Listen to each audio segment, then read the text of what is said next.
Welcome to Ride Podcast. I'm Ashim Rai, and today we'll talk about the medieval Islamic civilization. We know this was a wealthy and knowledgeable empire, known for many advancements in various fields of knowledge, laying the foundations for modern science as well. Through the spread of Islamic trade, they were able to access and translate texts from other empires, building upon this knowledge with their own discoveries and innovations. The exchange of ideas between different cultures, facilitated by the spread of Islam, led to a diverse body of knowledge. I've done thorough research on this period, collecting evidence from books and other podcasts as well. In this podcast, however, I will delve deeper into how Muslims were masters of the trade, acquisition and translation of texts, and the impacts these assets made on current sciences. So, come join me and let's discover together. During the medieval era, the Islamic civilization stood out as one of the most prosperous and knowledgeable empires. They had a talent for acquiring knowledge from other empires, translating it, and further developing it. Education was supported by wealthy nobles and the royal caliphate, which allowed it to thrive and become more accessible. However, it is important to note that this was only possible during periods of political stability and wealth. So, how did they manage to acquire both money and information from various empires and bring it to the caliphate? First off, Muslims were excellent tradesmen. They easily traded to the east with the Europeans and the Byzantines, to the south with Egypt and Africa, and also to the west with India and China. This allowed them to establish large cities, which served as hubs of religion, government, culture, and most importantly, commerce. One of the most famous cities was Baghdad, founded by the Abbasids in the 750s. This great city attracted Arabs, Persians, Turks, and Africans, contributing to the economic flourishing of Baghdad. During the Abbasid era, there was a strong emphasis on knowledge production and research.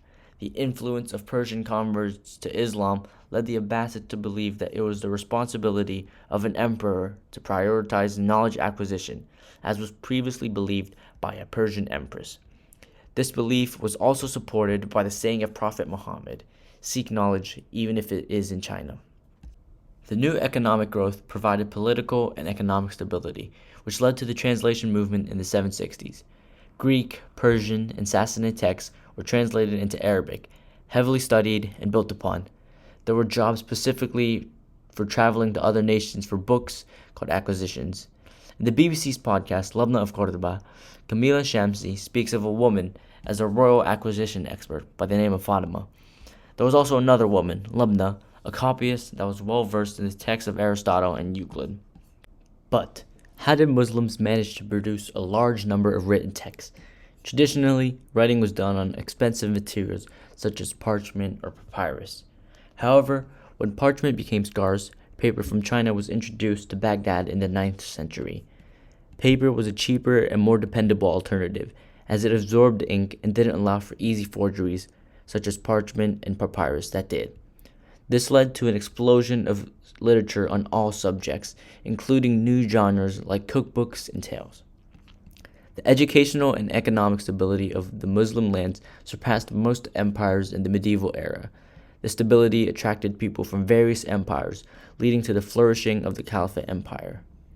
Delving deeper into the education in medieval Islam, let's examine the sciences and their impacts on modern society.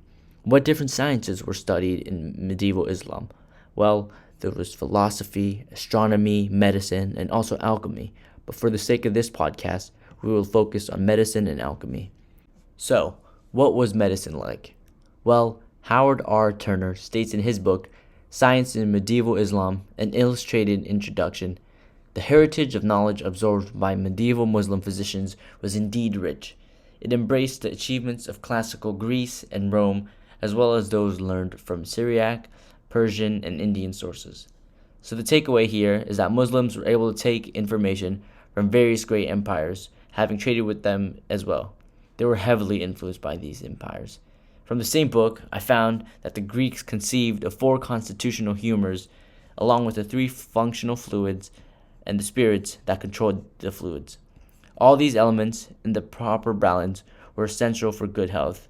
They were spelled out in the writings of Hippocrates, and above all, in the basic teachings and elaborate theories of Galen, which dominate the formation of Muslim medical theory and practice. So, they believed in balance, which is essential in today's world of medicine. For example, patients have to take a carefully calculated dosage of medicines in our current hospitals. That brings me to the next topic, hospitals. Muslim hospitals ran very well because of Muslims' organizational talents and special clinical and surgical skills.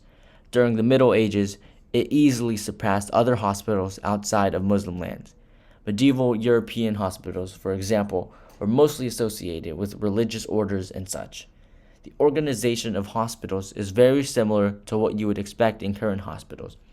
There were separate wards for males and females, and special wards for internal diseases, ophthalmic disorders, and orthopedic cases, as well as for other surgical patients, the mentally ill, and patients with contagious diseases. Running such hospitals would be costly, but caliphs and other rulers, philanthropists, and religious foundations would pay for and maintain them. The advancement in Muslim medicine contributed to pharmacology as well.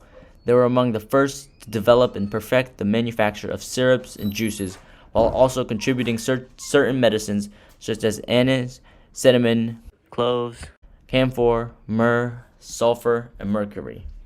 What about alchemy?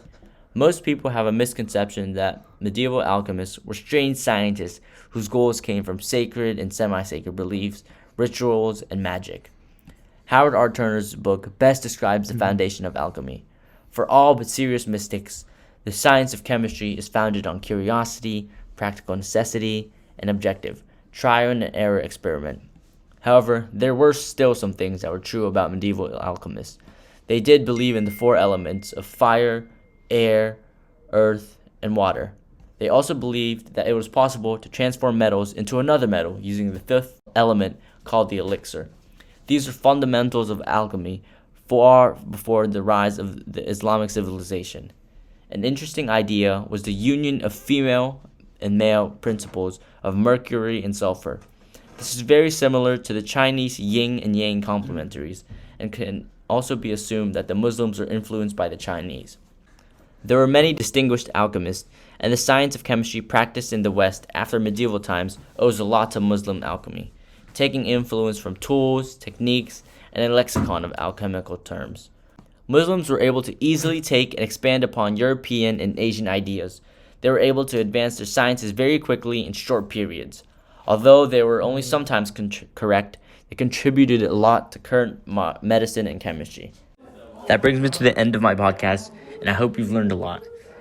If you want to continue hearing more podcasts from me, make sure to stay tuned in. See you guys next time.